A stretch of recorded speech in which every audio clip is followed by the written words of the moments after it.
বিসমিল্লাহির রহমানির রহিম। প্রিয় দেশবাসী, আসসালামু আলাইকুম। বিনা ভোটে ক্ষমতায় থাকার জন্য খুনি হাসিনা গত 15 বছরে হাজারো মানুষকে গুম, খুন, অপহরণ করেছে। হামলা চালিয়ে মিথ্যে মামলা দিয়ে লক্ষ লক্ষ মানুষকে করেছে ঘরছাড়া। রাজনৈতিক উদ্দেশ্য প্রণোদিত মামলায় হাজার হাজার মানুষকে বছরের পর বছর ধরে কারাগারেই জীবনের সোনালী সময়গুলো কাটাতে বাধ্য করেছে। খুনি হাসিনার অত্যাচার, নির্যাতনে, নিপীড়নে দেশের গণতান্ত্রিকামী মানুষ ক্ষুব্ধ, বিক্ষুব্ধ এবং এ কারণেই গণ আন্দোলনের মুখে খুনি হাসিনা পালানোর পর নির্যাতিত নিপীড়িতদের কারো কারো হয়তো আচরণে হয়তো বা ক্ষোভের মারাত্মক বহিঃপ্রকাশ ঘটেছে।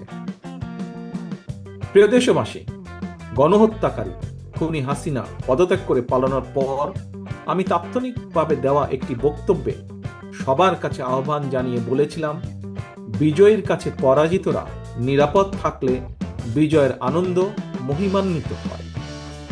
তবে আমি খবর পেয়েছি দেশের কোনো কোনো জায়গায় কিছু কিছু অনাকাঙ্ক্ষিত ঘটনা ঘটেছে।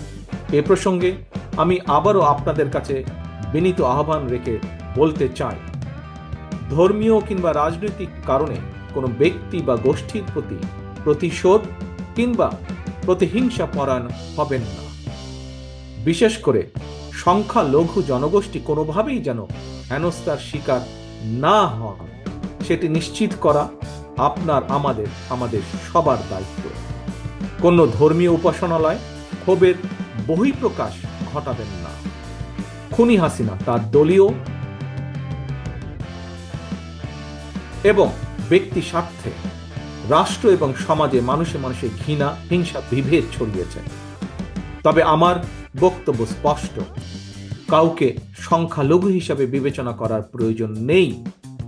বাংলাদেশে মুসলমান, হিন্দু, বৌদ্ধ, খ্রিস্টান, বিশ্বাসী কিংবা অবিশ্বাসী কেউ সংখ্যালঘু নন, বরং আমাদের একটি পরিচয়, আমরা সকলে বাংলাদেশী। সুতরাং ব্যক্তি হিসাবে কারো প্রতি কোনো ক্ষোভ থাকলে প্রয়োজনে আইনগত পদক্ষেপ নিয়ে, কিন্তু দয়া করে আপনারা কেউ নিজ হাতে আইন তুলে নেবেন না। অন্যকে নিরাপদ রাখুন, নিজেকেও নিরাপদ রাখুন। নিজের মহত্ব দিয়ে প্রমাণ করুন আপনি আওয়ামী লীগ নন, বরং আপনি একজন মানুষ। প্রিয় দেশবাসী, ভাই বোনেরা, আরেকটি বিষয়ে আমি আপনাদের দৃষ্টি আকর্ষণ করতে চাই। আইন শৃঙ্খলা বাহিনীর কোনো সদস্যের প্রতি কারো কোনো প্রতি ক্ষোভ থাকলেও নিজেরা প্রতিশোধ গ্রহণ করবেন না।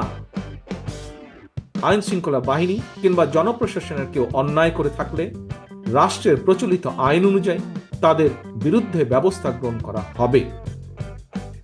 দেশে কোনো সরকারি কিংবা বেসরকারি প্রতিষ্ঠান কিংবা বিদেশের দূতাবাসগুলো নিরাপদ রাখা আমাদের সকলের কর্তব্য, সকলের দায়িত্ব। খুনি হাসিনা এতদিন এসব প্রতিষ্ঠান তার পারিবারিক প্রতিষ্ঠানের মতন ব্যবহার করলেও এগুলো জনগণের সম্পদ, এগুলো রাষ্ট্রীয় সম্পদ, কারো ব্যক্তিগত কোনো সম্পদ নয় এগুলো। প্রিয় ভাই বোনেরা, প্রিয় দেশবাসী, সবশেষে আমি আবারও আপনাদের কাছে বলবো, কোনো অপশক্তি যাতে ছাত্র জনতার সফল বিপ্লবকে লক্ষ্যচ্যুত করার সুযোগ নিতে না পারে, এই জন্য আমাদের প্রত্যেকটি মানুষকে অত্যন্ত সতর্ক এবং সজাগ থাকতে হবে। এটি এই মুহূর্তে বিএনপি সহ বাংলাদেশের পক্ষের প্রতিটি রাজনৈতিক দলের নেতা, কর্মী, সমর্থক, শুভাকাঙ্ক্ষীদের প্রতি আমার বিশেষ আহ্বান। আল্লাহ হাফেজ। বাংলাদেশ জিন্দাবাদ। বাংলাদেশ জাতীয়তাবাদী দল জিন্দাবাদ।